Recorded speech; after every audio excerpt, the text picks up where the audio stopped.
The heavy oak doors of courtroom 12 groaned open, and Jonathan Matthews felt his entire world collapse. There she was. Amelia. His estranged wife. The woman he had called Barren.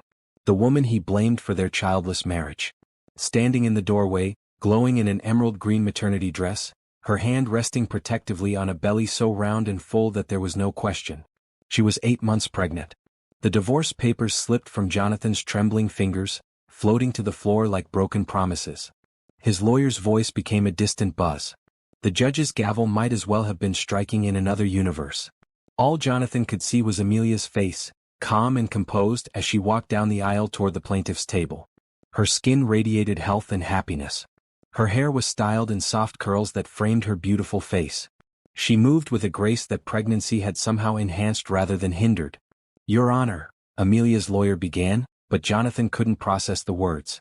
His mind was racing, calculating dates, remembering their last night together 9 months ago. The night before she left him.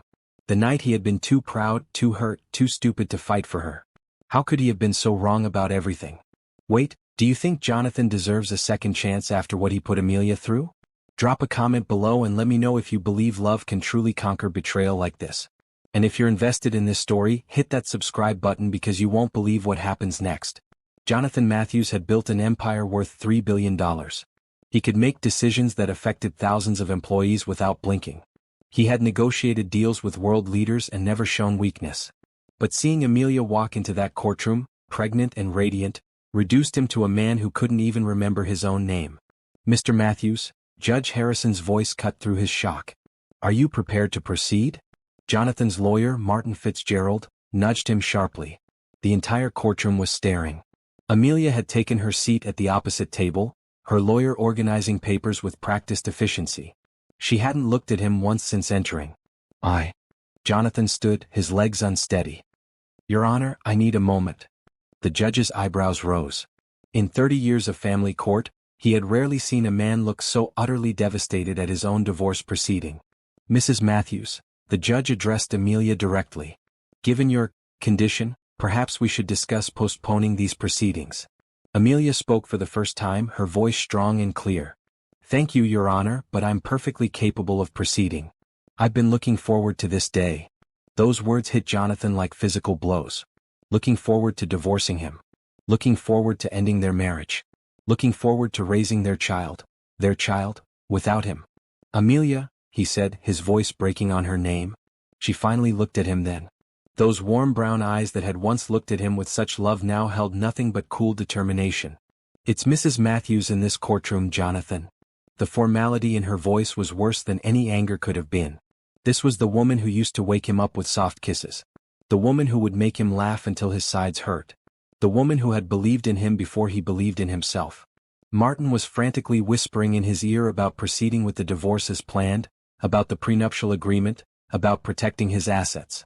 But all Jonathan could think about was the swell of her belly and the wedding ring that was noticeably absent from her finger. "Your Honor," Amelia's lawyer, a sharp woman named Patricia Williams, began. "My client requests that we proceed with the divorce decree as originally filed. The terms have been agreed upon by both parties." "Not anymore," Jonathan said suddenly, standing up. "I need to speak with my wife." "Ex-wife," Amelia corrected softly.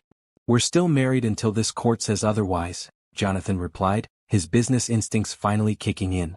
"And given this new development, I think we need to discuss some changes." Judge Harrison looked between them. "Mr. Matthews, are you suggesting you wish to contest this divorce?" The question hung in the air like a challenge. Everyone in the courtroom waited for his answer. His lawyer was making frantic hand gestures, probably thinking about billable hours and complicated custody battles. But Jonathan was thinking about Amelia's hands on her belly. About the baby growing inside her. About the family he had thrown away because he was too proud to admit he might be wrong. "Yes," he said firmly. "I contest this divorce." Amelia's carefully composed mask finally cracked. Surprise flickered across her features before she quickly recovered. "On what grounds?" she asked. Jonathan looked directly into her eyes. "On the grounds that I was a fool. On the grounds that I love you. And on the grounds that the child you're carrying is mine." The courtroom erupted in whispers. Judge Harrison banged his gavel for order. "Mr. Matthews," the judge said sternly, "this is not the place for emotional outbursts. If you wish to contest this divorce, you'll need to file the proper paperwork and present legitimate legal grounds. Then that's what I'll do, Jonathan said. He turned to Amelia. But first, I need 5 minutes with my wife. Absolutely not, Patricia Williams interjected. My client has made her wishes clear. Amelia, Jonathan said, ignoring the lawyers. Please. 5 minutes. After everything we meant to each other, don't I deserve that much? Amelia was quiet for a long moment, her hand moving in slow circles on her belly. Jonathan realized she was calming the baby, and something in his chest twisted painfully. She was already such a natural mother. 5 minutes, she finally agreed. But with witnesses present. Judge Harrison nodded. Court will recess for 15 minutes. You may use conference room B, but a court officer will be present. As they stood to leave, Jonathan caught Amelia's arm gently. She looked down at his hand, then up at his face. Is it mine? He asked quietly. For the first time since she'd entered the courtroom, Amelia's composure completely broke. Tears filled her eyes. How dare you ask me that, she whispered. After everything you said about me. After calling me Barren. After letting your mother treat me like I was broken. How dare you question my faithfulness now? She pulled away from him and walked toward the conference room, her head held high despite the tears on her cheeks. Jonathan followed, his heart pounding. He had 5 minutes to undo 3 years of damage. 5 minutes to save the most important thing in his life. 5 minutes to win back the woman who was carrying his child. 3 years earlier, the grand ballroom of the Marriott was buzzing with Chicago's elite. The annual Children's Hospital Charity Gala drew the city's wealthiest residents, all eager to be seen supporting a good cause. Jonathan Matthews stood near the bar, checking his phone for the 100th time that evening. At 28 he was already worth more than most people would see in 10 lifetimes, but success felt hollow when you had no one to share it with. Excuse me, are you Jonathan Matthews? He looked up to see a woman in a stunning red evening gown approaching. She was African American, with natural hair styled in an elegant updo, and the most genuine smile he had ever seen. Unlike the other women at these events, she wasn't wearing enough jewelry to fund a small country, and there was something refreshingly real about her. Guilty as charged, he said, extending his hand. And you are? Amelia Johnson. I work for the hospital's social services department. Her handshake was firm and confident. I wanted to thank you personally for your donation. The new children's wing is going to help so many families. Jonathan was surprised. Most people who approached him at these events wanted something. An investment, a business deal, an introduction to someone more important. But Amelia seemed genuinely grateful, not calculating. It's my pleasure, he said. Though I have to admit, I usually just write checks and show up for the photo opportunities. I don't really know how the money gets used. Would you like to? Amelia asked. Know how it's used, I mean. I could give you a tour of the current facilities sometime. Show you exactly where your generosity goes. There was no artifice in her offer, no hidden agenda.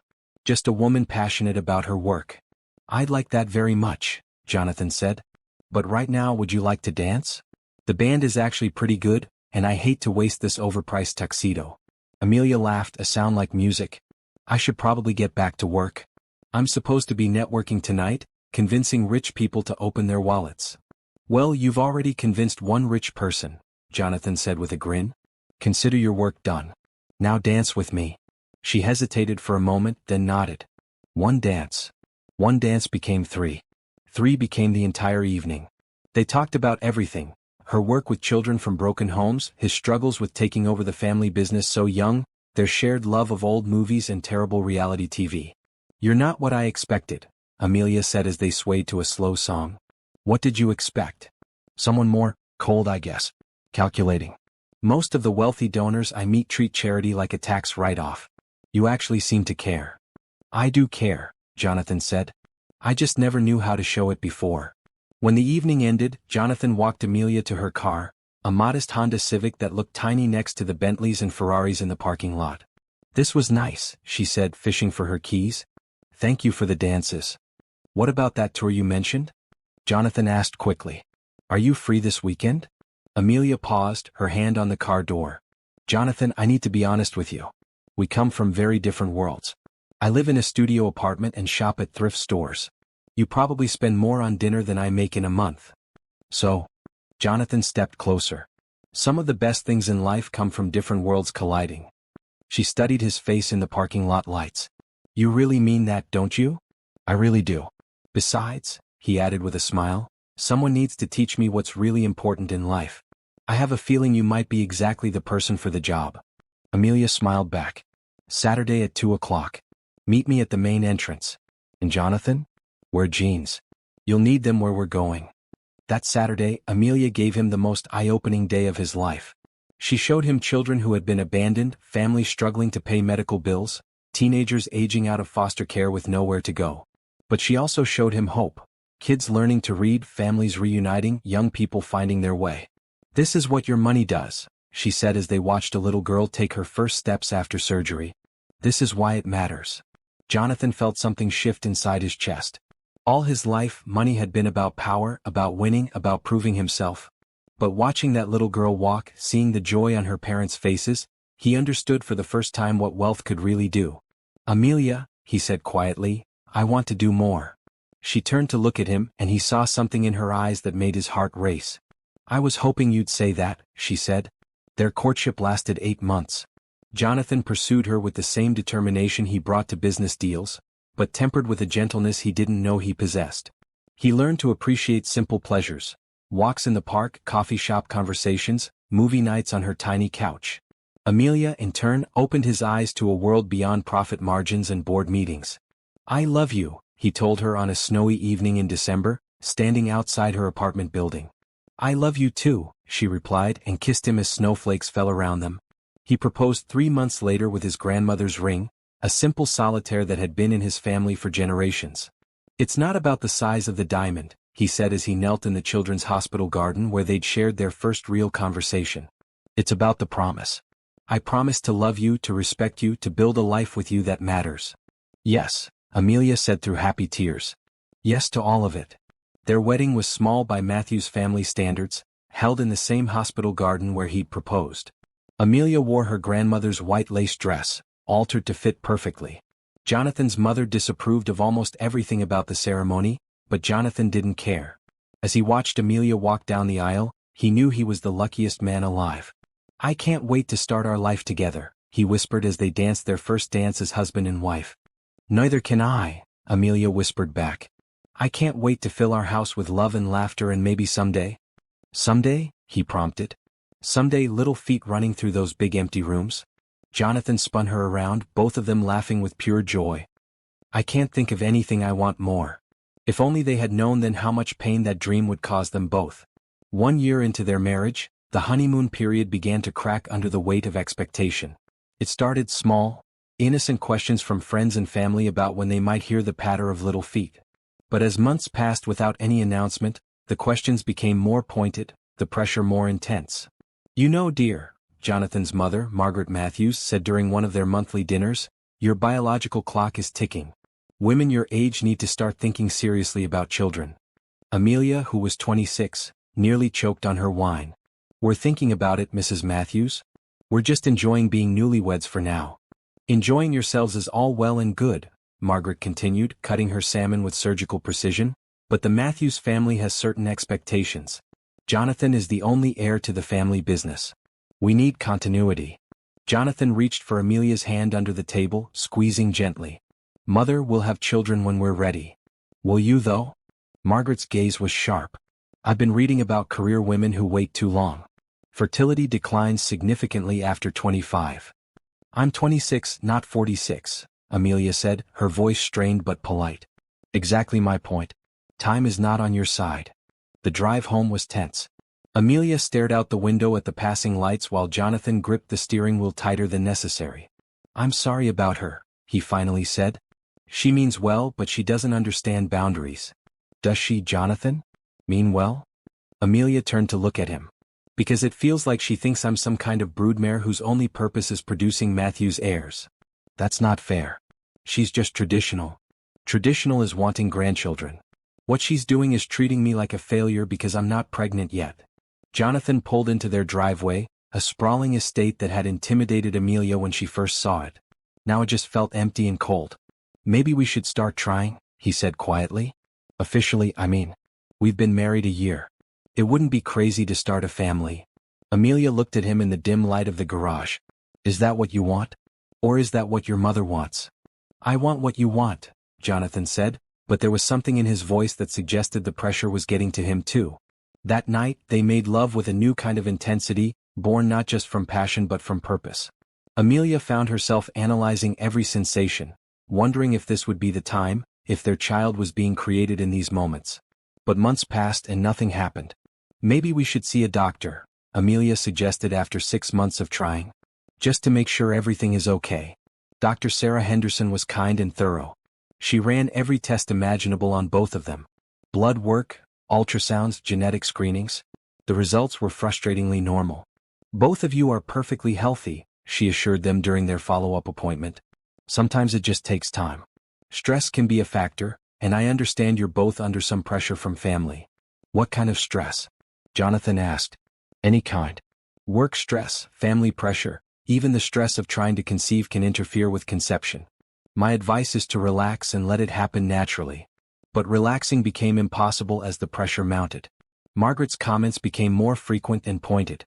At business dinners, colleagues would ask Jonathan when he planned to expand his family, making jokes about the next generation of Matthew's leadership.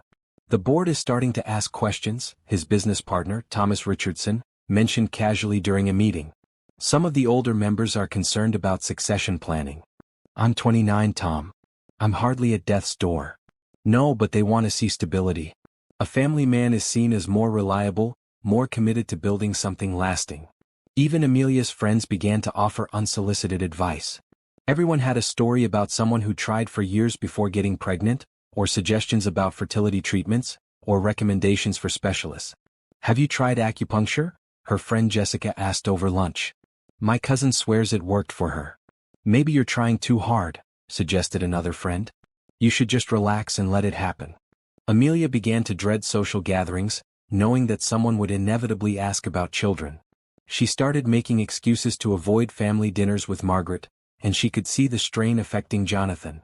My mother asked me if we'd considered fertility treatments, he told her one evening as they sat in their vast living room, the space between them feeling like an ocean. What did you tell her? I told her it was none of her business. But Amelia, maybe we should consider it. If there's something we can do to help. Help with what? The doctor said we're fine. I know, but if there are options. Amelia stood up abruptly. I'm not broken, Jonathan. I don't need to be fixed. That's not what I meant. Isn't it? Because that's what it feels like. Like everyone thinks there's something wrong with me. Like I'm failing at the one job I'm supposed to be able to do naturally. Jonathan reached for her, but she stepped back. I need some air, she said, and walked out onto their terrace. Standing in the cool night air, Amelia felt the weight of everyone's expectations pressing down on her. She had never wanted anything more than to give Jonathan children, to create the family they had dreamed about. But the constant pressure was turning something beautiful into something clinical and desperate. Jonathan joined her outside, wrapping his arms around her from behind. I'm sorry, he said quietly. I never wanted this to become something that stressed you out. I know. I want this so much, and everyone else wanting it too makes it feel like I'm performing for an audience instead of just loving my husband. Then let's stop, Jonathan said. Let's stop trying so hard. Let's stop listening to everyone else. Let's just be us. Amelia leaned back against his chest. Can we do that? Just ignore everyone? We can try. For a few weeks, they managed to recapture some of their early happiness. They went on dates again, laughed together, made love without thinking about ovulation schedules or optimal timing. But the peace didn't last. The pressure from outside continued, and slowly, insidiously, it began to change how they saw each other and themselves. 2 years into their marriage, Amelia sat in Dr. Martinez's office staring at a pamphlet about in vitro fertilization. The cheerful photos of smiling families felt like mockery. They had been trying for over a year with no success, and the tests still showed nothing wrong with either of them. IVF can be very successful for couples with unexplained infertility, Dr. Martinez explained gently. The success rates for women your age are quite good. What are the side effects? Jonathan asked. He sat rigidly in his chair, looking like he was negotiating a hostile takeover rather than discussing having a baby. Hormonal changes, mood swings, physical discomfort from the injections. It's not easy, but many couples find it worthwhile. Amelia felt like she was drowning. 2 years ago, she had been a confident woman with a career she loved and a husband who adored her. Now she felt like a failure, like her body was betraying her, like everyone was waiting for her to prove her worth by producing a child. I need to think about it, she said quietly. Of course. Take all the time you need. But time was exactly what everyone kept telling her she didn't have. At 27, she felt ancient according to Margaret's constant reminders about declining fertility. The first IVF cycle was a nightmare. The hormone injections made Amelia feel like an emotional hurricane. She cried at commercials, snapped at coworkers, and felt completely out of control in her own body.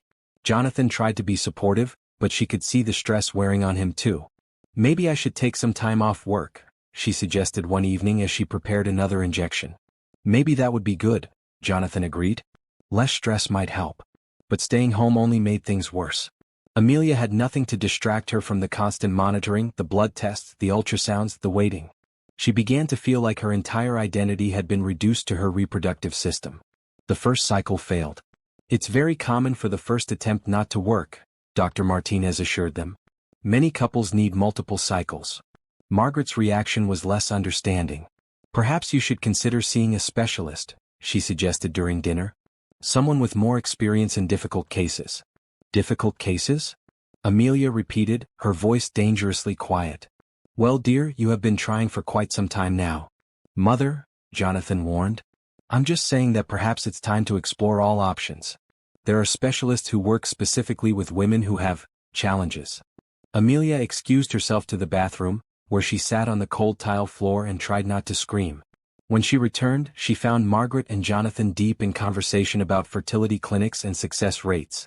I think we should try Dr. Williams at Northwestern, Margaret was saying. She has excellent results with older mothers. I'm 27, Amelia said flatly. Yes, but in fertility terms? In fertility terms, I'm still young. In fertility terms, there's nothing wrong with me. In fertility terms, this is completely normal. Amelia, Jonathan said softly, maybe we should at least consider getting a second opinion. Something broke inside her then. The way he sided with his mother, the way he looked at her like she was the problem that needed solving. The second IVF cycle was even worse. Amelia's body reacted badly to the increased hormone doses. She gained weight, her skin broke out, and she felt like a stranger in her own body. Jonathan worked longer hours, claiming he needed to focus on a big deal, but Amelia suspected he just couldn't handle being around her emotional volatility. You're different, he said one night when she confronted him about his absence. I'm on massive doses of hormones trying to get pregnant with your child. Of course I'm different. I know, and I'm grateful for everything you're going through. But sometimes I feel like I don't know you anymore. Sometimes I feel like I don't know me anymore either. The second cycle failed too. The night they got the results, Amelia found Jonathan in his study, staring at his computer screen. She could hear Margaret's voice through his phone, offering more suggestions about specialists and alternative treatments. What did the doctor say? Margaret asked. The same thing. Nothing's wrong. It just didn't work. Maybe it's time to consider that there might be something wrong that they're not finding. Some women simply aren't meant to carry children. Amelia felt like she'd been slapped. She waited for Jonathan to defend her, to tell his mother that was cruel and unfair. Instead, he sighed heavily. Maybe you're right. Maybe we need to accept that this might not happen for us. I'm sure you could find a lovely surrogate. There are agencies that specialize in finding appropriate women. You wouldn't have to put Amelia through any more of this stress. That's not a bad idea. Let me think about it. Amelia backed away from the door, her heart pounding. Jonathan was discussing replacing her like a broken appliance. Margaret was talking about finding another woman to carry his children. And he was considering it. She went upstairs and began packing. What are you doing? Jonathan asked when he found her an hour later, suitcase open on their bed. I'm leaving. What? Because of the IVF? We can try again or look into other options. Like surrogacy? Amelia's voice was ice. Jonathan had the grace to look ashamed. You heard that. I heard you agreeing with your mother that I'm defective. I heard you discussing replacing me with someone who can actually do what women are supposed to do. That's not what I meant. Isn't it? Because that's exactly what it sounded like. Amelia, please. Don't do this. We can work through this. She looked at him, this man she had loved so completely, and saw a stranger. When did you stop fighting for me, Jonathan? When did you stop believing in us? I haven't stopped. Yes, you have. You've started believing your mother's poison. You've started looking at me like I'm broken, like I'm failing you. You're not failing me. Then why won't you defend me? Why won't you tell your mother to back off? Why won't you tell her that our marriage is more important than her grandchildren? Jonathan was quiet for a long moment. Because maybe she has a point. Maybe we need to consider all our options. That was it. The final blow. I am not an option to be considered, Jonathan. I'm your wife. Or I was.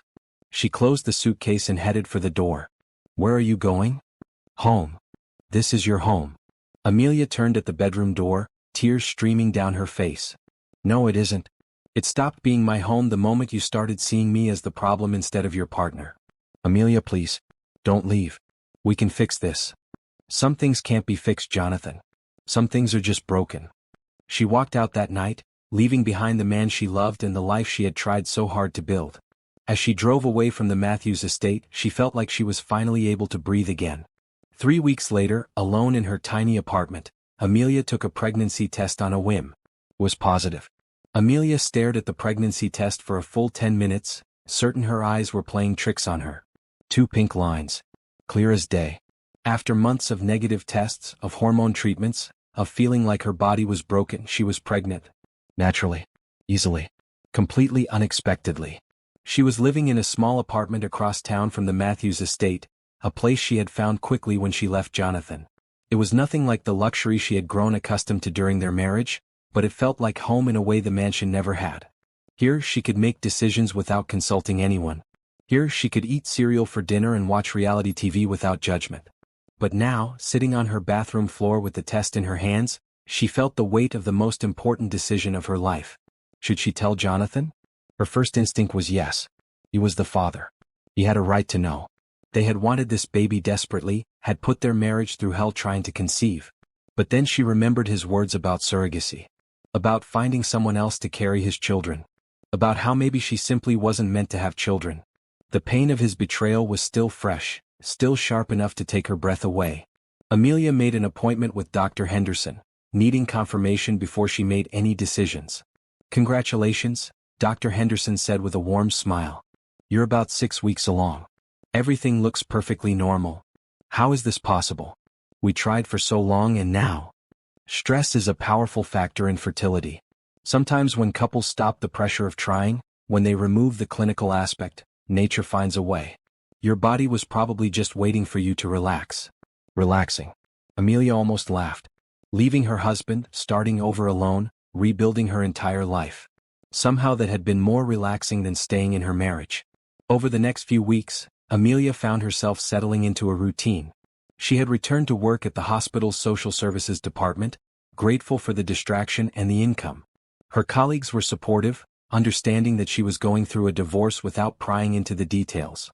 You look better, her friend Rachel commented one day over lunch. More like yourself again.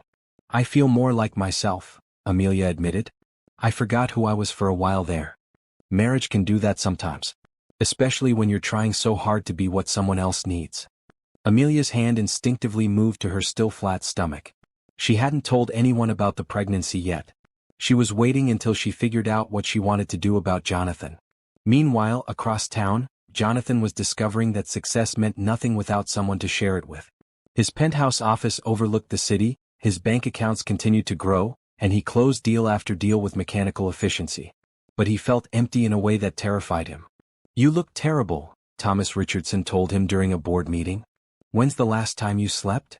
I sleep, Jonathan replied, signing documents without really reading them. Lying in bed staring at the ceiling doesn't count as sleep.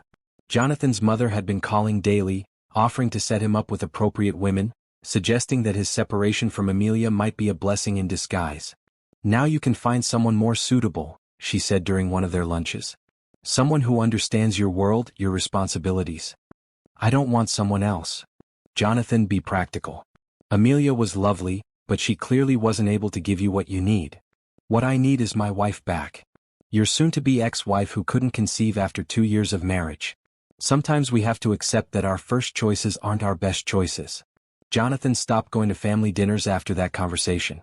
He spent his evenings in his empty house, walking through rooms that echoed with memories of Amelia's laughter. Her presence was everywhere. The kitchen where she used to cook dinner while dancing to music, the living room where they would curl up to watch movies, the bedroom where they had loved each other so completely. He tried dating once, accepting a setup from a colleague.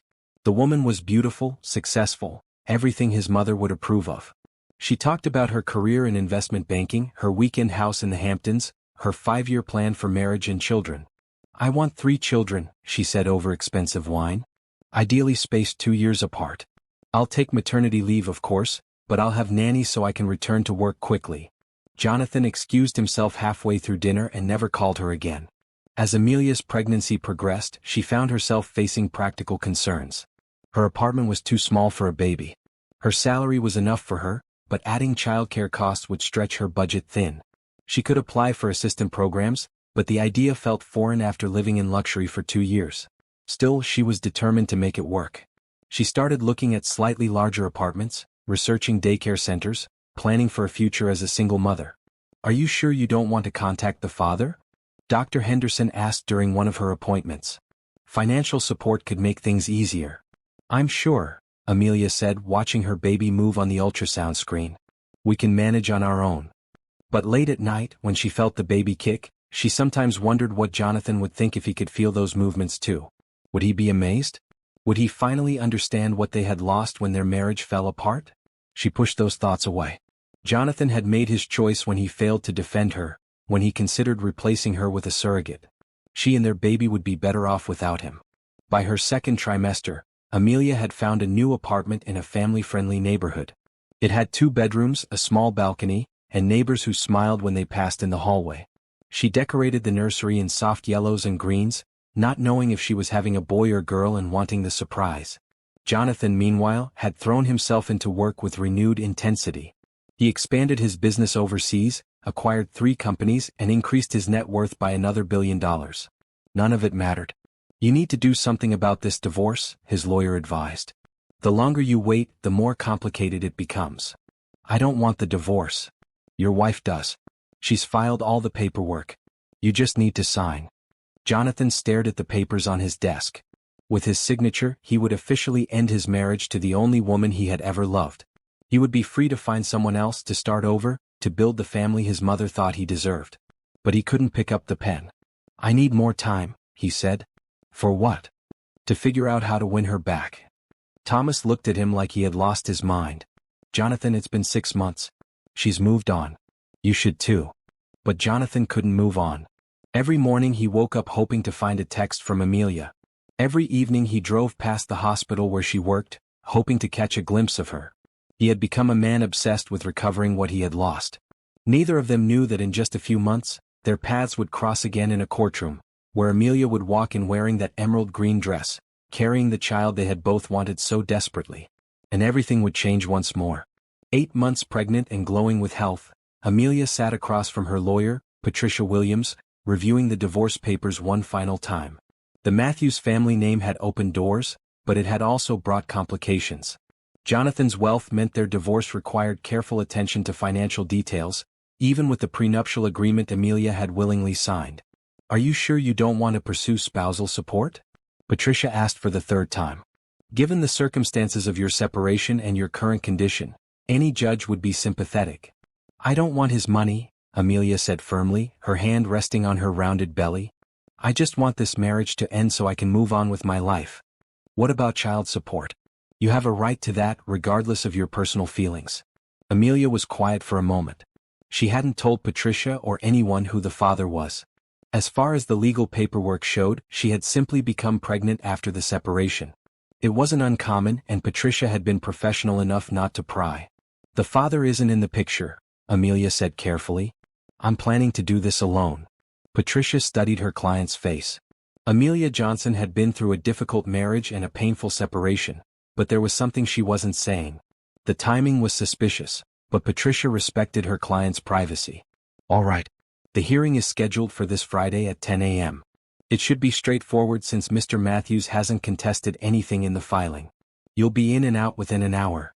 What neither of them knew was that Jonathan had been stalling the proceedings through his lawyer, requesting extensions and delays while he tried to work up the courage to fight for his marriage.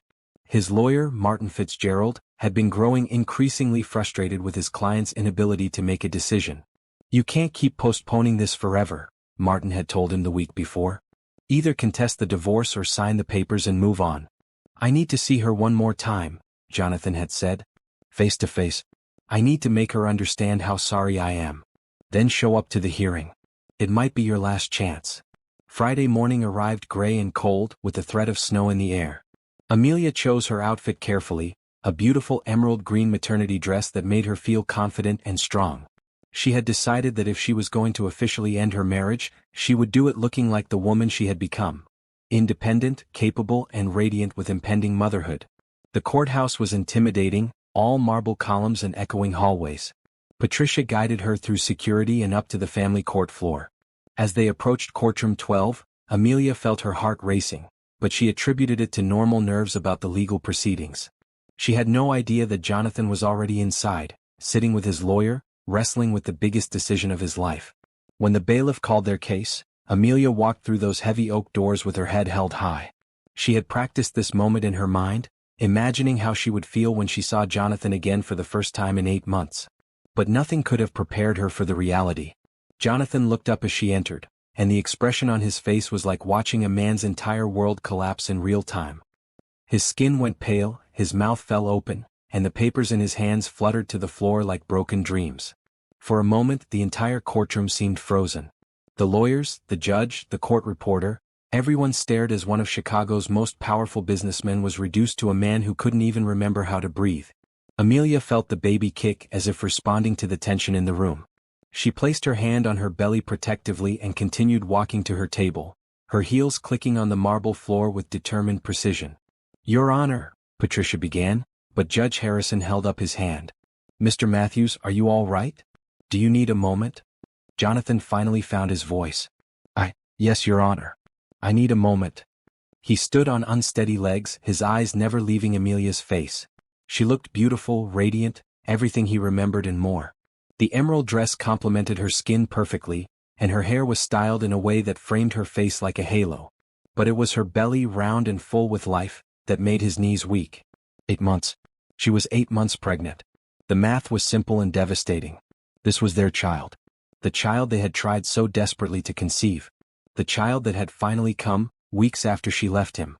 "Mrs. Matthews," Judge Harrison addressed Amelia directly. "Given your condition, perhaps we should reschedule these proceedings." "Thank you, Your Honor, but I'm perfectly fine to proceed," Amelia replied, her voice steady despite the chaos she could see in Jonathan's face. "I've been looking forward to this day." Those words hit Jonathan like a physical blow. Looking forward to divorcing him. Looking forward to ending their marriage. Looking forward to raising their child without him. "Amelia," he said, her name breaking on his lips. She looked at him, then really looked at him, and he saw something in her eyes that gave him hope. Surprise. She was surprised by his reaction. Which meant she hadn't expected him to be here. "You filed for this divorce," he said quietly. "You didn't think I'd show up to fight for us?" "Us?" Amelia's voice was sharp. "There is no us, Jonathan. There hasn't been an us since you decided I was defective." "I never said that. You didn't have to." Martin was frantically whispering in Jonathan's ear about proceeding with the divorce, about the prenuptial agreement, about protecting his assets. But all Jonathan could see was the woman he loved, carrying their child, preparing to walk out of his life forever. "Your Honor," he said suddenly, standing up straight, "I contest this divorce." The words hung in the air like a challenge. Amelia's carefully composed expression cracked, showing a flash of the emotion she was trying so hard to hide. "On what grounds?" she asked. Jonathan looked directly into her eyes, the brown eyes that had once looked at him with such love. "On the grounds that I was wrong. On the grounds that I failed you as a husband. And on the grounds that you're carrying my child." The courtroom erupted in whispers. Patricia was on her feet, objecting to something. Martin was trying to get Jonathan to sit down and shut up. But Judge Harrison was looking between the two of them with the expression of a man who had seen too many broken marriages to ignore what he was witnessing. "Mr. Matthews," he said sternly, "this is not the place for emotional declarations. If you wish to contest this divorce, you'll need to file the proper paperwork." "Then I'll file it," Jonathan said. "But first, I need 5 minutes with my wife." "Absolutely not," Patricia interjected. "My client has made her wishes clear." Jonathan ignored the lawyers and focused entirely on Amelia. 5 minutes? After 3 years of marriage, after everything we meant to each other, don't I deserve that much? Amelia was quiet for a long moment, her hand moving in protective circles on her belly. Jonathan watched the movement, realizing she was calming their baby, and felt something break open in his chest. 5 minutes, she finally agreed. But with witnesses. As they prepared to leave for the conference room, Jonathan caught her arm gently. "Is it mine?" he asked quietly. The question shattered Amelia's composure completely. Tears filled her eyes as she looked at him with a mixture of hurt and fury. "How dare you?" she whispered. "After everything you said about me being barren. After letting your mother treat me like I was broken. After discussing finding someone else to carry your children. How dare you question my faithfulness now?" She pulled away from him and walked toward the conference room, leaving Jonathan to follow with the weight of his mistakes crushing down on him. He had 5 minutes to undo years of damage. 5 minutes to save his marriage and meet his child. 5 minutes to prove he was worthy of the second chance he didn't deserve. The clock was ticking. Don't you think it's ironic how the very thing Jonathan claimed Amelia couldn't give him was growing inside her all along? Sometimes the universe has a twisted sense of justice. What do you think Amelia should tell him in this conference room? Let me know in the comments, and if you're as invested in this story as I am, make sure to subscribe because this confrontation is about to get intense. The conference room was sterile and cold, with fluorescent lights that made everything look harsh and unforgiving. Amelia sat across from Jonathan, a court officer standing discreetly by the door. Patricia Williams sat beside her client, while Martin Fitzgerald flanked Jonathan, both lawyers ready to intervene if emotions got too high. 5 minutes, the court officer announced. Starting now. Jonathan looked at Amelia, really looked at her for the first time in 8 months. She was more beautiful than he remembered, pregnancy giving her a glow that made her seem to radiate light. But her eyes were guarded, protecting herself from more hurt. "The baby is mine," he said quietly. It wasn't a question this time. "Yes," Amelia replied simply. "When did you find out?" 3 weeks after I left you." Jonathan did the math quickly. She had been pregnant when she walked out. Pregnant when he was discussing surrogacy with his mother. Pregnant when he failed to defend her, failed to fight for their marriage. "Why didn't you tell me?" Amelia's laugh was bitter. "Tell you what, exactly? That the wife you considered defective was actually carrying your child? That my broken body had managed to do what you thought it couldn't? I never thought you were defective. Didn't you? Because that's how you treated me. That's how you let your mother treat me. My mother." Jonathan started, then stopped. There was no defending Margaret's behavior. "You're right. I failed you. I failed us." "Yes, you did." The simple agreement hit harder than any accusation could have. Amelia wasn't angry anymore, Jonathan realized. She was resigned. She had moved past their marriage, past him, past the pain he had caused. "I want to be involved," he said desperately. "In the baby's life. In your life. My life." Amelia shook her head. "Jonathan, you made it very clear that my life wasn't enough for you. That I wasn't enough. That's not true. Isn't it? When the pressure got too much, when things got difficult, you turned away from me. You started seeing me as an obstacle to overcome rather than your partner." Jonathan wanted to argue, but he couldn't. Everything she was saying was true. "I was scared," he admitted. "The pressure from my mother, from the board, from everyone. I felt like I was failing at the most basic thing a husband should be able to provide for his wife." "What? A baby? A family? Security? The life you deserved?" Amelia leaned forward slightly. "The life I deserved was to be supported by my husband. To be defended by the man who promised to love and protect me. I didn't need you to provide me with a baby, Jonathan. I needed you to stand by me whether we had children or not. I know that now. Do you? Because when I was going through those hormone treatments, feeling like my body was betraying me, losing myself in the process, you pulled away. You worked longer hours. You avoided coming home. I didn't know how to help. You could have held me. You could have told me that our marriage was more important than having children. You could have set boundaries with your mother instead of letting her poison you against me." Jonathan felt tears burning his eyes. I know I failed you in every way that mattered. And now that you know I can have children, suddenly I'm worth fighting for again?" The question hung in the air like a loaded weapon. It was the heart of everything, the test that would determine if Jonathan had really learned anything from his mistakes. "No," he said quietly. "You were always worth fighting for. Having children or not having children, you were always worth everything to me. I just lost sight of that when everyone else's voices got louder than my own heart." "Your mother's voice got louder than mine," Amelia corrected. "The board's voice got louder than mine. Everyone else's opinion of our marriage mattered more than what I needed from you." "You're right. And I hate myself for that." "Hating yourself doesn't fix anything, Jonathan. It doesn't undo the damage. Then tell me what does. Tell me how to fix this. Amelia was quiet for a long moment, her hand resting on her belly.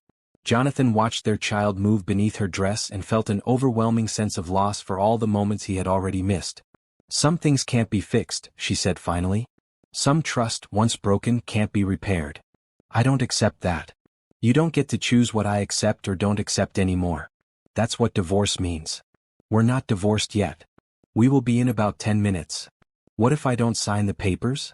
Then we'll have a custody battle that neither of us wants. I'll still divorce you, but it will be messier and more painful for everyone. Jonathan realized he was losing this battle, had probably lost it before it even began. What about the baby? Our baby?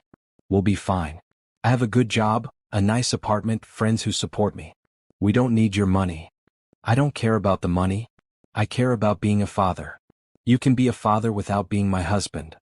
I don't want to be a weekend dad. I don't want to miss bedtime stories and first steps and all the little moments that matter. Then you should have thought about that before you let your mother convince you that I was the problem. The court officer cleared his throat. 2 minutes remaining. Jonathan felt panic rising in his chest. Amelia, please. I know I don't deserve it, but give me a chance to prove I've changed. How? How exactly have you changed, Jonathan? What's different now besides knowing that I'm pregnant? It was the question he had been dreading because the honest answer was that he didn't know if he had really changed or if he was just desperate not to lose everything. I don't know, he admitted. I don't know if I've changed enough or in the right ways. But I know that losing you was the worst thing that ever happened to me. I know that I've spent every day of the last 8 months regretting every word I didn't say to defend you, every time I chose someone else's opinion over your feelings. That's not enough. I know. But it's a start. And if you give me a chance, I'll spend the rest of my life proving that you and our child are the most important things in my world. Time's up, the court officer announced. Amelia stood slowly, her hands braced on the table for support. The hearing is in 5 minutes. Are you going to contest the divorce or not? Jonathan looked at her, memorizing her face, trying to read some sign of hope in her expression. But Amelia had learned to protect herself, and her walls were firmly in place. I love you, he said desperately. I love you more than I've ever loved anything in my life. Love isn't enough, Jonathan. Love without respect, without trust, without partnership, isn't enough. She walked to the door, then paused without turning around. But for what it's worth, she said quietly, I loved you too. More than I thought it was possible to love someone. That's why this hurts so much. Then she was gone, leaving Jonathan alone with his lawyers and the devastating realization that he might have just lost the most important conversation of his life. Jonathan didn't contest the divorce that day. As he sat in that courtroom watching Amelia's composed dignity while she officially ended their marriage, he realized that forcing her to stay married to him would only prove that he still didn't understand what he had done wrong. Love wasn't about possession or control. It was about choosing someone's happiness, even when it meant letting them go. But letting her go didn't mean giving up. The divorce was finalized on a gray December morning. Amelia walked out of the courthouse a free woman, 8.5 months pregnant, ready to start her new life. Jonathan walked out a free man who felt like a prisoner of his own regrets. That afternoon he did something he should have done years ago. He called his mother. Jonathan, darling, I'm so glad this divorce nonsense is finally over, Margaret said before he could speak. Now we can focus on finding you someone more suitable. Mother, I need you to listen to me very carefully, Jonathan interrupted. I'm never going to marry anyone else. I'm never going to love anyone else. And if you ever speak badly about Amelia again, you and I will have no relationship at all. Jonathan, you're being dramatic. She clearly wasn't right for your family. She was perfect for our family. I was the one who wasn't right. I was the one who failed. And you encouraged that failure instead of helping me be a better husband. I was protecting your interests. No, you were protecting your idea of what my interests should be. There's a difference. Margaret was quiet for a moment. Has something happened? You sound different. Amelia was pregnant when she left me. She's having my child in a few weeks, and I wasn't there for any of it because I was too stupid and too weak to fight for what mattered. Pregnant? But the doctors said. The doctors said there was nothing wrong with either of us. You were the one who decided she was defective. You were the one who planted seeds of doubt in my mind about my own wife. Jonathan, I never meant. Yes, you did. You absolutely meant to undermine my marriage because Amelia didn't fit your idea of who I should be with. Well, congratulations, Mother. You got what you wanted. My wife is gone. If she's having your child, surely you can work something out. Joint custody, financial support. I don't want joint custody. I want my family back. And I'm going to spend however long it takes proving that I deserve it. Jonathan hung up the phone and sat in his empty office, looking out at the city lights. For the first time in months he felt something like clarity. He couldn't change the past, but he could control what happened next. The next morning he called his lawyer with unexpected instructions. I want to set up a foundation, he told Martin. For single mothers. Full funding for education, childcare, healthcare, housing assistance. Everything they need to build stable lives for themselves and their children. That's a significant financial commitment, Jonathan. Are you sure this is the right time for such a major philanthropic venture? It's exactly the right time. And I want it named after Amelia. Your ex-wife? Jonathan, I think you need to talk to someone about healthy ways to process this divorce. The woman I love is about to become a single mother because I failed her as a husband. The least I can do is try to make life easier for other women in her situation. But the foundation was just the beginning. Jonathan began showing up at the hospital where Amelia worked, not to see her, but to volunteer. He started in the children's ward, reading stories and playing games with kids who were stuck in the hospital during the holidays. Mr. Matthews, one of the nurses said, recognizing him. Are you here to see someone? I'm here to help, he said simply. Whatever you need. Word spread quickly through the hospital that Jonathan Matthews, Billionaire CEO, was volunteering his time in the children's ward. Some staff members were skeptical, assuming it was a publicity stunt. But as days turned into weeks and Jonathan kept showing up regardless of media attention, their skepticism faded. He's actually really good with the kids, one nurse told Amelia during a chance encounter in the elevator. Patient, gentle.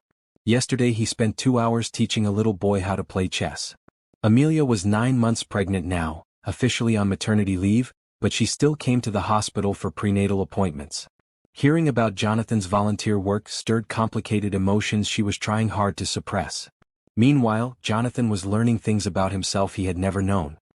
He discovered that he was naturally good with children, that he found genuine joy in their laughter and amazement at their resilience. He started bringing books and games from home, and before long he was funding improvements to the entire children's wing. Why are you doing this? Dr. Sarah Henderson asked him one day. She had been Amelia's fertility doctor and knew the complicated history. Because it's the right thing to do, Jonathan replied. And because I want to be the kind of man who deserves a second chance, even if I never get one. News of the foundation and Jonathan's volunteer work began spreading through Chicago's social circles. The local media picked up the story, praising Jonathan Matthews for his unexpected transformation from cutthroat businessman to dedicated philanthropist. But Jonathan wasn't doing it for the media attention. He was doing it because every single mother he helped reminded him of Amelia. Every child he read to reminded him of the child he was about to have. Every hour he spent in service to others was an hour spent proving to himself that he could be better. Robert Chin, his business partner, was concerned about the amount of time and money Jonathan was dedicating to his new philanthropic efforts. You're essentially giving away your fortune, Robert pointed out during a board meeting. Good, Jonathan replied. Money is only worth what you do with it. What's your endgame here, Jonathan? Do you really think Amelia is going to be impressed by your charity work? This isn't about impressing anyone. This is about becoming the kind of person who deserves to be a father. One snowy evening in January, Jonathan was leaving the hospital after a particularly long volunteer shift when he saw a familiar figure struggling with groceries in the parking lot. Amelia, now heavily pregnant and moving slowly, was trying to load bags into her car while snow fell around her. Every instinct told him to rush over and help, but he knew she wouldn't welcome his assistance. Instead, he approached slowly, his hands visible and non-threatening. Amelia, he said quietly. She looked up, startled. Jonathan, what are you doing here? I volunteer here now. In the children's ward. I heard. She continued loading groceries, clearly struggling but determined to manage alone. Please let me help you, he said. I can manage. I know you can. You can manage everything. You always could. But that doesn't mean you should have to.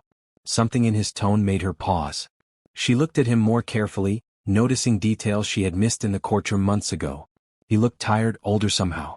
But there was something different in his eyes, something that hadn't been there during their marriage. Why are you really volunteering here? She asked. Because I want to be worthy of being a father to our child. Because I want to prove that I can put others before myself. Because I needed to understand what you see in this work that makes it worth dedicating your life to. Amelia studied his face, looking for signs of manipulation or calculation. But there was only sincerity, and a sadness so deep it made her chest ache. The foundation, she said. The one named after me. That was you. Yes. Why? Because you deserve to be honored for all the good you do in the world. Because I never told you how proud I was of your work when we were married. Because I was too focused on what I thought we didn't have to appreciate what we did have. Snow continued falling around them, creating a bubble of quiet intimacy in the busy parking lot. One of the nurses told me you've been here every day for 6 weeks, Amelia said. Helping sick children is the least I can do to try to balance out the damage I've caused. That's not how it works, Jonathan. You can't earn forgiveness through good deeds. I'm not trying to earn anything. I'm trying to become someone worth forgiving. Amelia felt the baby kick strongly as if responding to Jonathan's voice. She winced slightly and Jonathan stepped forward instinctively. Are you okay? Just the baby. She's been very active lately. Jonathan's voice was soft with wonder. We're having a daughter. For a moment, Jonathan's composure cracked completely. The thought of having a daughter, of not being there for her first breath, her first cry, her first moments in the world, was almost unbearable. Amelia, he said quietly, I know I have no right to ask this, but when she's born, could you call me? I don't need to be in the room. I don't need to be involved. I just need to know she's okay. That you're both okay. Amelia looked at this man she had once loved so completely, seeing in his face the father he could be if given the chance.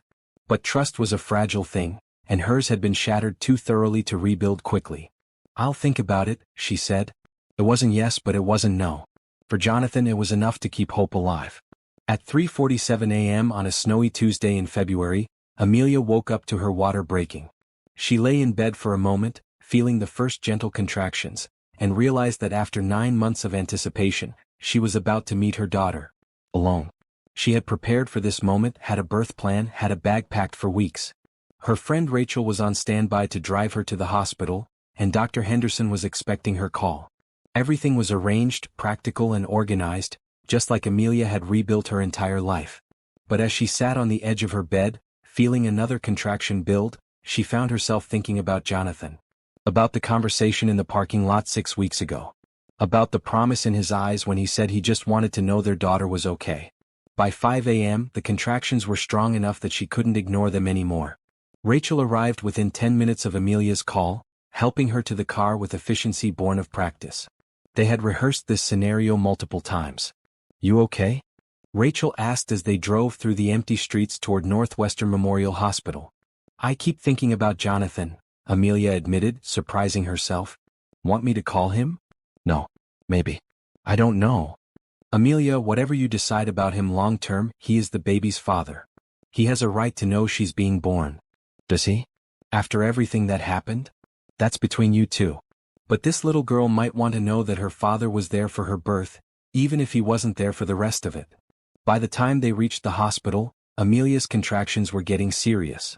Dr. Henderson was waiting for them, along with the nursing staff who had become like family over the past months. How are we feeling? Dr. Henderson asked as they got Amelia settled in the birthing room. Scared, Amelia admitted. And excited. And scared. That's perfectly normal. First babies like to take their time, so we're probably looking at several hours yet. Several hours to decide whether to call Jonathan. Several hours to figure out if she wanted him there for the most important moment of their daughter's life. Meanwhile, across town, Jonathan was wide awake in his penthouse, staring out at the snow-covered city. He had been having trouble sleeping lately, knowing that Amelia's due date was approaching. Every time his phone rang, his heart jumped, hoping and fearing it might be news about the baby. At 8 a.m. his phone finally did ring. But it wasn't Amelia. Mr. Matthews? This is Rachel Torres. I'm a friend of Amelia's. Jonathan's heart stopped. Is she okay? Is the baby okay? She's in labor. Has been since early this morning. She's at Northwestern Memorial. Does she want me there? She hasn't decided yet. But I thought you should know. Jonathan was already reaching for his clothes. What room? Labor and delivery room 314. But Jonathan? If you come for the right reasons. Not to win her back, not to prove a point. You come because you want to be there for your daughter's birth. I understand. Jonathan had never driven through Chicago traffic so carefully or so urgently. Every red light felt like an eternity, every slow car like a personal attack. By the time he reached the hospital, it was 9:30 a.m., and he was terrified he might have missed everything. The labor and delivery floor was a maze of hallways and medical equipment. Jonathan found room 314 and stood outside the door, paralyzed with uncertainty. He could hear voices inside, medical staff talking about dilation and timing. He could hear Amelia's voice, strong but strained. A nurse came out of the room and saw him standing there in his expensive suit, looking lost and terrified. "Are you the father?" she asked kindly. "Yes, I think. Yes, I'm the father, but I don't know if I'm supposed to be here." "What's your name?" "Jonathan Matthews." The nurse disappeared back into the room. Jonathan could hear quiet conversation, then footsteps approaching the door. Amelia appeared in the doorway, wearing a hospital gown and looking more beautiful than Jonathan had ever seen her. Her hair was pulled back, her face was flushed with exertion, but her eyes were clear and determined. "You came," she said. "Rachel called me. I can leave if you want me to." Amelia studied his face, seeing the fear and hope warring in his expression. "Are you here for me or for her?" "For her," Jonathan said without hesitation. "For our daughter. You don't owe me anything, Amelia. But she deserves to have her father here when she's born." Another contraction hit, and Amelia gripped the doorframe. Jonathan instinctively reached out to support her, then caught himself. "Can I help?" he asked quietly. "I don't know," Amelia said honestly. "I don't know if I can handle having you here and focus on what I need to do." "Then tell me what you need. If you need me to leave, I'll leave. If you need me to stay in the waiting room, I'll wait. If you need me to hold your hand, I'll hold your hand. Whatever you need." Amelia looked at him for a long moment, seeing something in his face that gave her hope. Not hope for their marriage, but hope that he might actually be the father their daughter deserved. "Stay," she said. "But in the corner. Don't talk unless I ask you to. This is about her, not us." "I understand." The next 6 hours were the most intense of Jonathan's life. He watched Amelia go through the stages of labor with an awe and terror he had never experienced. She was magnificent, fierce and strong and completely focused on bringing their daughter into the world. He stayed in his corner, exactly as she had asked, speaking only when spoken to, offering support only when requested. When she needed ice chips, he fetched them. When she needed someone to hold her hand during the worst contractions, he was there. When she needed space, he gave it to her. At 4:23 p.m., Sophia Elizabeth Matthews took her first breath. Jonathan had thought he understood love before. He had loved Amelia with what he believed was his whole heart. But watching his daughter enter the world, hearing her first cry, seeing her tiny perfect fingers grasp at the air, he realized he had never understood anything at all. "She's perfect," he whispered, tears streaming down his face. Amelia, exhausted but radiant, held their daughter against her chest. "She's so beautiful. Just like her mother," Jonathan said softly. For a moment, they were just two people in awe of the miracle they had created together. All the hurt and anger and disappointment faded away, replaced by pure wonder at the small person who was half of each of them. "Do you want to hold her?" Amelia asked. Jonathan's hands were shaking as he took his daughter for the first time. She was so small, so fragile, so perfect. Her eyes were closed, but her tiny hand wrapped around his finger with surprising strength. "Hello, Sophia," he whispered. "I'm your daddy. And I promise you, I'm going to spend the rest of my life trying to be worthy of you." Amelia watched Jonathan hold their daughter, seeing in his face a tenderness she had never witnessed before. This was the man she had fallen in love with, the man she had hoped he could become. But love and hope weren't enough to rebuild trust that had been shattered so completely. "Jonathan," she said quietly, "I need you to understand something. You being here today doesn't fix what happened between us. It doesn't erase the hurt or rebuild the trust. But it's a start. It's the first step toward you being the father she deserves." "I know," Jonathan said, not taking his eyes off Sophia. "I'm not asking for anything I haven't earned. I'm just grateful to be here for this moment. We'll need to figure out custody arrangements, visitation schedules, all the practical things. Whatever you think is best for her. I'll work around your schedule, your needs, her needs." Amelia was surprised by his response. The old Jonathan would have immediately started negotiating, would have wanted equal time, would have made demands. This Jonathan was putting their daughter's needs first. "I want you to be involved," she said carefully. "I want Sophia to know her father. But trust is earned, Jonathan. And it's earned slowly." "I understand. And Amelia? Thank you. Thank you for letting me be here today. Thank you for giving me the chance to be her father. As evening fell over Chicago, Jonathan sat beside Amelia's hospital bed, holding his sleeping daughter while Amelia rested. For the first time in over a year they were a family. Not the family they had planned to be, not the family they had dreamed of, but a family nonetheless. It was a beginning. 1 year later, Jonathan stood in the same garden where he had proposed to Amelia, but this time he wasn't alone. Sophia sat on a blanket beside him, babbling happily as she played with colorful blocks. At 14 months old, she was walking, climbing, and getting into everything with the fearless curiosity that Jonathan recognized as pure Matthew's determination. "Dada," she said, holding up a blue block for his approval. "That's right, sweetheart. Blue block. Very good." Jonathan's phone buzzed with a text from Amelia, running 5 minutes late. Traffic is terrible. They had been meeting in this garden every Sunday for the past year, a neutral space where Jonathan could spend time with Sophia while Amelia graded papers or caught up on work. What had started as awkward, carefully scheduled visitation had gradually evolved into something more comfortable, though still cautious. "There's my beautiful girl," Amelia called out as she approached, wearing a bright red sundress that made her skin glow in the afternoon light. Sophia immediately abandoned her blocks and toddled toward her mother with arms outstretched. "Mama? Were you good for Daddy?" Amelia asked, scooping up their daughter for a hug. "She was perfect," Jonathan said, beginning to pack up the toys. "We went to the pond to see the ducks and she said quack at least 50 times. Did you say thank you to Daddy for the fun afternoon?" Sophia looked at Jonathan and blew him a kiss, a trick Amelia had been teaching her. Jonathan pretended to catch it and put it in his pocket, making Sophia giggle. "How was your week?" Amelia asked as they walked toward the parking area. "Good. The foundation approved funding for 3 new childcare centers. And the children's ward got approval for the new playroom." Jonathan's transformation over the past year had been remarkable and consistent. He had stepped back from day-to-day business operations, focusing instead on the foundation and his volunteer work. The Amelia Johnson Foundation for Single Mothers had already helped over 200 families, providing everything from emergency housing to college scholarships. "That's wonderful," Amelia said. "The families are going to be so grateful. What about you? How was your week?" "Busy. I got offered a promotion to department head." Jonathan stopped walking. "Amelia, that's incredible. Congratulations." "Thanks. It would mean more responsibilities, some travel, longer hours." "Are you going to take it?" "I'm considering it. But it would affect our custody schedule. Some weeks I might need you to take Sophia an extra day or 2. "Of course. Whatever you need. I can adjust my schedule however works best for you and Sophia." They had reached Amelia's car, and she was buckling Sophia into her car seat. Jonathan crouched down to kiss his daughter goodbye. "I love you, sweetheart. Be good for Mommy." "Love Dada," Sophia said, reaching out to touch his face. "I'll see you Wednesday for our lunch date, okay?" As Amelia closed the car door, she turned to Jonathan. "There's something else I wanted to talk to you about." "Okay. I've been seeing someone." The words hit Jonathan like a physical blow, but he forced himself to keep his expression neutral.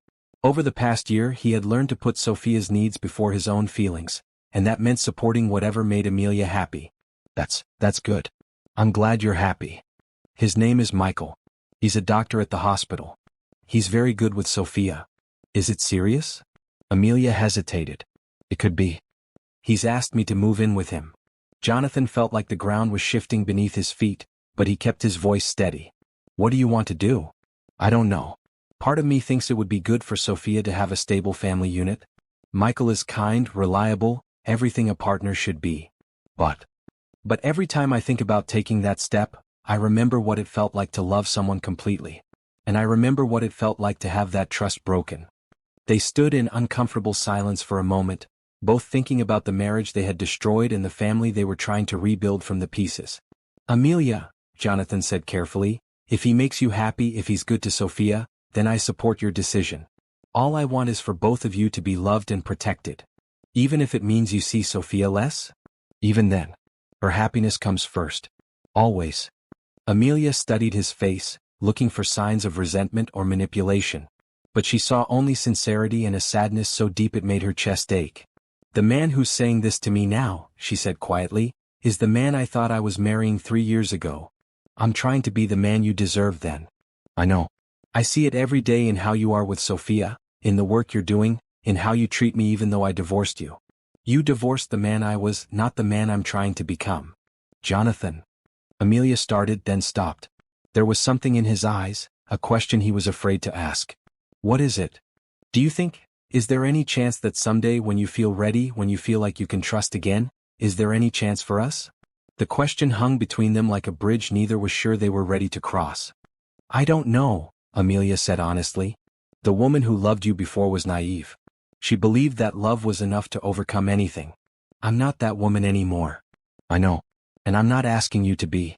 I'm asking if the woman you are now could ever love the man I'm becoming. Amelia looked at him for a long moment, seeing in his face all the growth and change of the past year. Ask me again in 6 months. 6 months? If you're still the man you are today in 6 months, if you're still putting Sophia first, still doing the work, still treating me with respect even when it's hard, then ask me again. Jonathan felt hope bloom in his chest for the first time in over a year. And you'll consider it? I'll consider it. But Jonathan, I need you to understand something. If we ever try again, it won't be the same marriage we had before. I won't be the same wife I was before. I have boundaries now. I have expectations. I know my worth. I wouldn't want you to be the same. I fell in love with a strong, independent woman. I was just too insecure to appreciate that strength when I had it. Sophia started fussing in her car seat, ready to go home. I should get her back for her nap, Amelia said. Of course. I'll see you both Wednesday. As Amelia drove away, Jonathan stood in the garden where his marriage had begun, where his fatherhood had started, where his second chance might be taking root. The future was uncertain, but for the first time in years, it was filled with possibility. 6 months later, on a beautiful autumn afternoon, Jonathan found himself back in that same garden with Amelia and Sophia. But this time he wasn't just visiting. This time he was asking the most important question of his life. Amelia Johnson, he said, getting down on one knee while Sophia played nearby, will you marry me? Again? In his hand was a new ring, not his grandmother's solitaire, but something they had chosen together. A symbol of the new marriage they were building, based on mutual respect, hard-won trust, and the kind of love that chose commitment every single day. Yes, Amelia said, tears streaming down her face. Yes, I'll marry you again. As Jonathan slipped the ring onto her finger, Sophia toddled over and threw her arms around both of her parents, somehow understanding that this was a moment of joy and celebration. They were married 3 months later in a small ceremony at the Children's Hospital, surrounded by the families they had helped through the foundation and the children Jonathan read to every week. Sophia was the flower girl, toddling down the aisle in a tiny yellow dress, throwing petals with enthusiastic abandon. I promise, Jonathan said as they exchanged vows, to choose you in our family every single day. To defend you, support you, and love you not just in the easy moments, but especially in the hard ones. I promise, Amelia replied, to trust in the man you've become while never forgetting the lessons that brought us here. To build with you a marriage based on partnership, respect, and the kind of love that grows stronger through adversity. 2 years later, as Amelia rocked their second daughter to sleep while Jonathan helped Sophia with a puzzle, she reflected on the long journey that had brought them back to each other. It hadn't been easy. Trust, once broken, required constant tending to stay strong. But they had learned that love without respect was fragile, while love built on mutual admiration and partnership could weather any storm. Daddy, Sophia said looking up from her puzzle, tell me the story about when I was born. Again? Jonathan asked with a smile. I just told you that story yesterday. I like it. Tell me about how Mommy was brave and you were scared. Well, Jonathan began, settling into his chair, it was a snowy day in February, and your mommy was the bravest person in the whole world. As Jonathan told their daughter the story of her birth, Amelia smiled, knowing that Sophia would grow up understanding that love was a choice, that families could be rebuilt, and that sometimes the most beautiful endings came from the most painful beginnings. The Matthews family had learned that true love wasn't about perfection. It was about choosing each other again and again, through all of life's imperfect moments. And they chose each other every single day.